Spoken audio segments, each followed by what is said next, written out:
बोलो जयकारा बोल मेरे श्री गुरु महाराज की जय। सभी गुरुमुख प्रेमियों से सप्रेम जय सच्चिदानंद। दर्शनों के लिए जो भी गुरुमुख प्रेमी श्री गुरु महाराज जी के हुजूरी में दर्शन करने के लिए पहुंचता है या वहाँ पहुंचने का जाने का विचार करता है,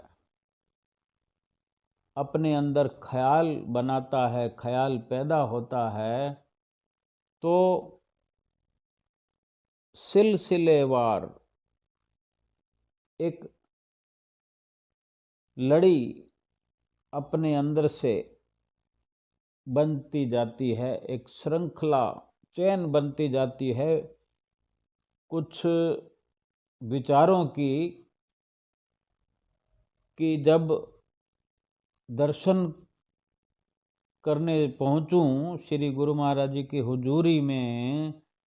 तो वहाँ खड़े होकर मैं कुछ ऐसा करूं, मुझे कुछ ऐसा अवसर मिले कि मैं अपने सतगुरु के समक्ष, सतगुरु के सामने, उनके हुजूर में कुछ समय व्यतीत करूं, कि मैं अपने सतगुरु को देखता रहूं, एक टक निहारता रहूं, और सतगुरु मुझे एक टक अपनी कृपा नज़र करते हुए, मुस्कुराते हुए दर्शन देते रहें। और इतना ही नहीं, उस विचारों की, उन भावों की श्रृंखला में, चेन में, कड़ी में ये भी कड़ियाँ होती हैं कि केवल दर्शन ही नहीं, एक टक देखना ही नहीं, साथ में कुछ मैं वचन सुनता रहूं श्री गुरु महाराज जी से, और उससे पहले मैं कुछ विनती भी करता रहूं, कुछ मैं विनती करूं, कुछ सतगुरु वचन करें, मेरे कुछ जो संशय हो या मेरी कोई प्रार्थना हो, उस पर आप श्री गुरु महाराज जी कुछ प्रकाश डालते रहें, कुछ मुझे हिदायत करें, कुछ इस प्रकार से मेरा समय व्यतीत हो, और मैं भी किसी न किसी प्रकार से बातचीत भी करता रहूं, उनके वचन भी सुनता रहूं, और खो जाऊं इस प्रकार। यानी जब श्री दर्शनों का विचार बनता है, वो तब से ही खो जाना शुरू कर देता है गुरुमुख प्रेमी। ये कितने सुंदर भाव हैं कि वहां पहुंचने से पहले ही पहुंच जाए। दर्शन करने के लिए वहां जाकर खड़े होने की जो विचारधारा चल रही है, वो वहां पहुंचने से ना जाने कितने ही दिन पहले,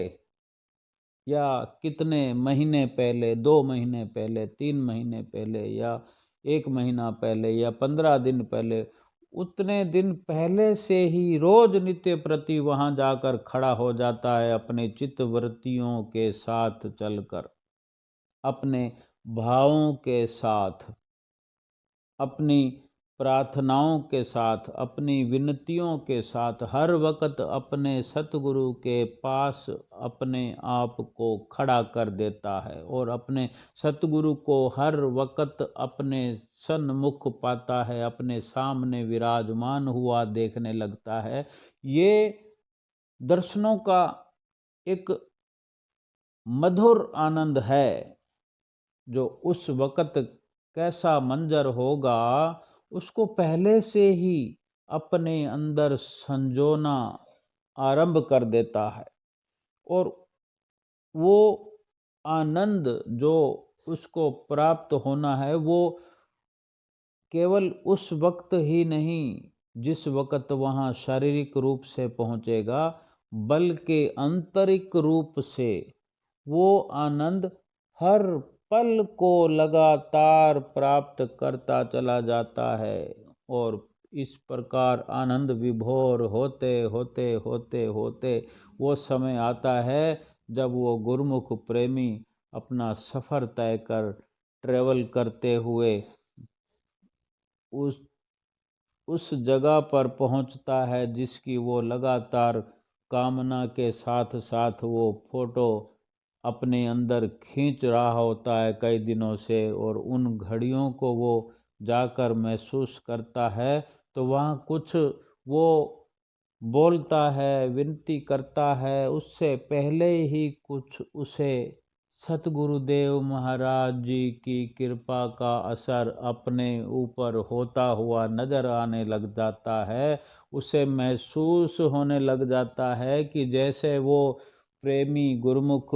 3 महीने से विचार कर रहा है या 2 महीने से दर्शनों की पुकार कर रहा है, अपने अंदर एक श्रृंखला विचारों की बना रहा है, उसके अंदर भाव पनप रहे हैं, रोज नित नए भाव हो रहे हैं कि मैं सतगुरु से इस प्रकार से बात करूंगा, मैं इस तरह से अपनी विनती रखूंगा, सतगुरु मुझे ऐसा फरमान करेंगे, मेरे साथ ऐसे वचन करेंगे, मैं ऐसे दर्शन कर रहा होऊंगा।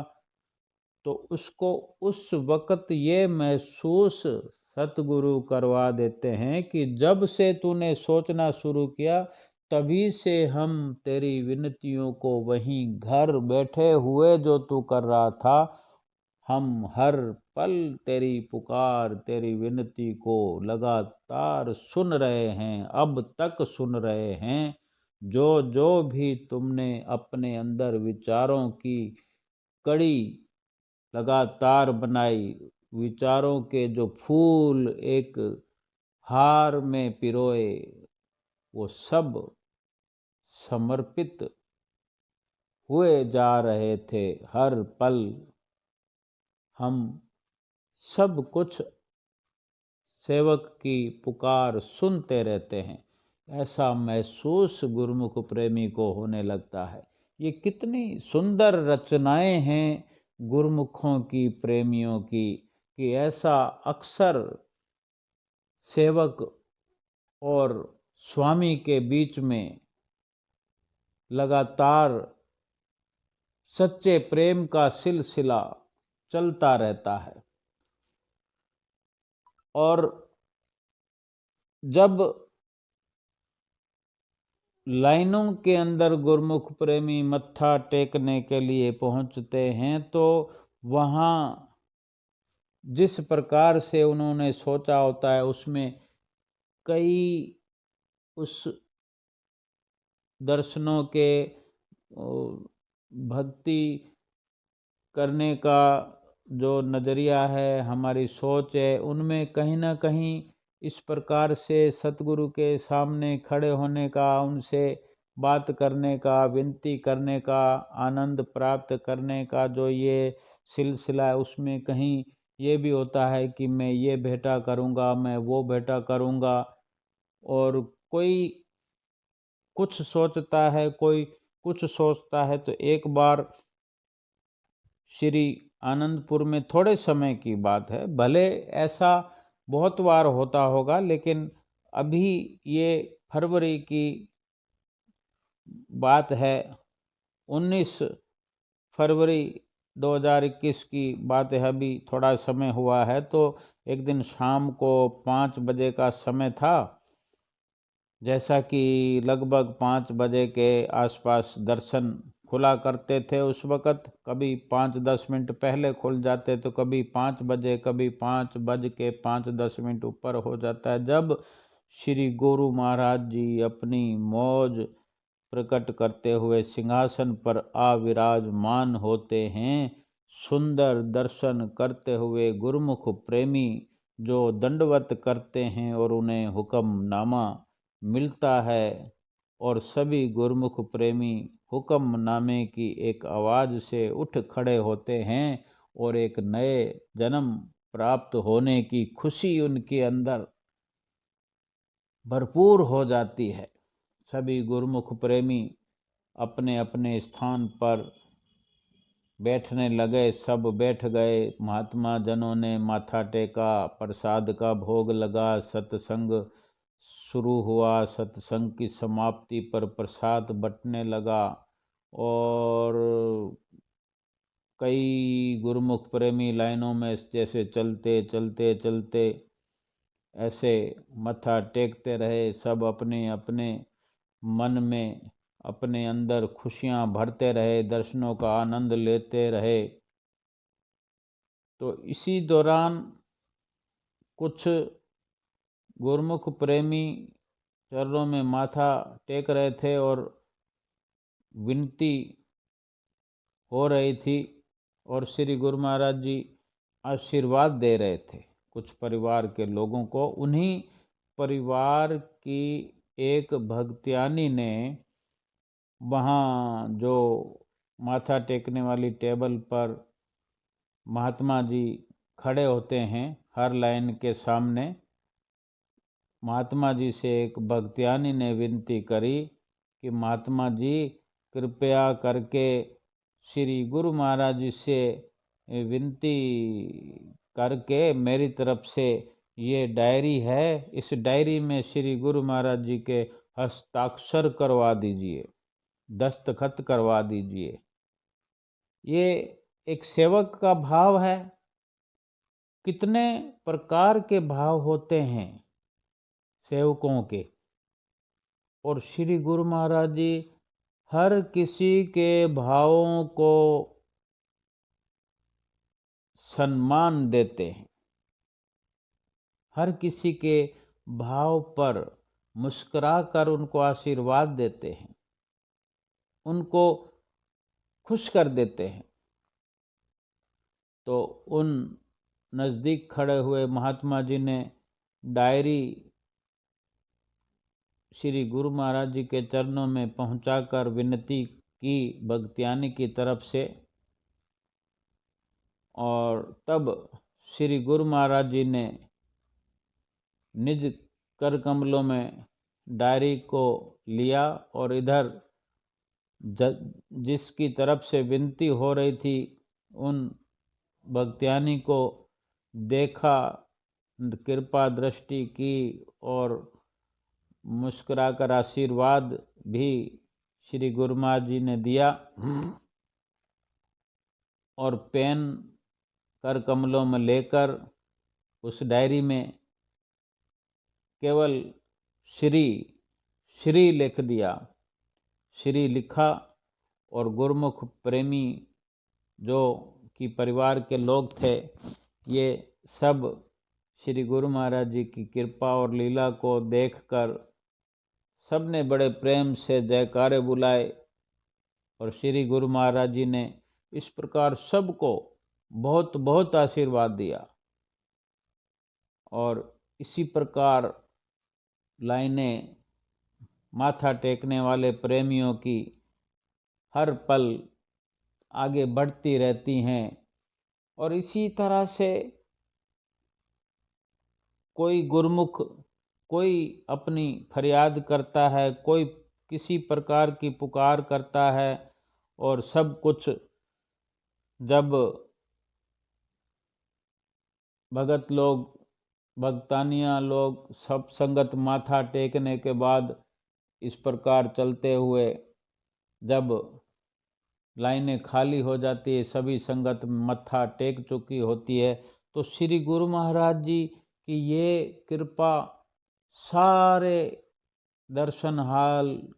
में उपस्थित गुरुमुख प्रेमियों, महात्मा जन, बाई जन सबको एक हंसने का, नाचने का, मुस्कराने का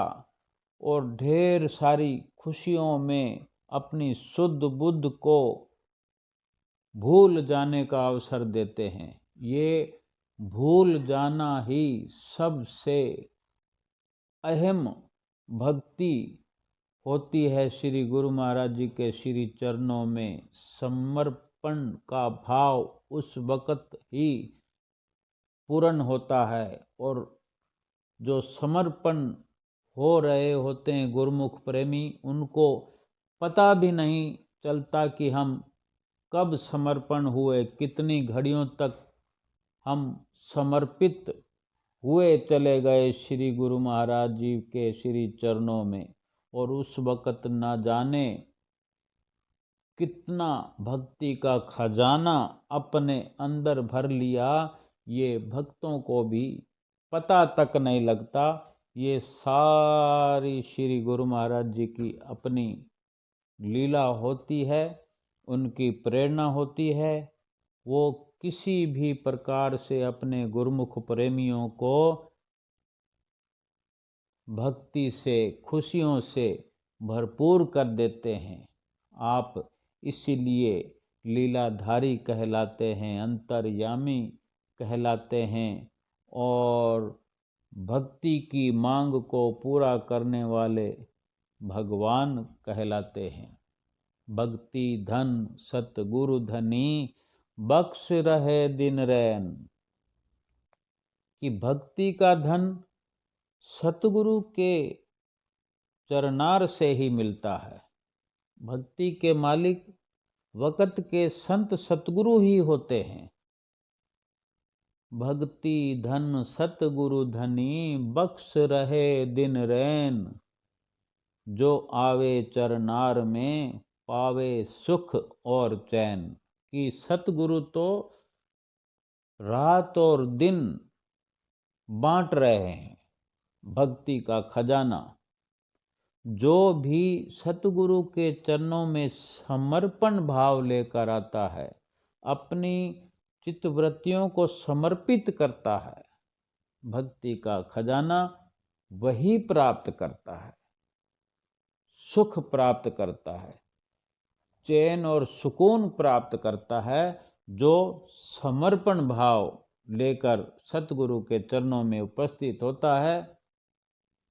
उसको भक्ति मिलती है, खुशी मिलती है, सुकून मिलता है और हृदय भक्ति से सराबोर हो जाता है, आत्मा प्रफुल्लित हो जाती है। बोलो जयकारा बोल मेरे श्री गुरु महाराज की जय।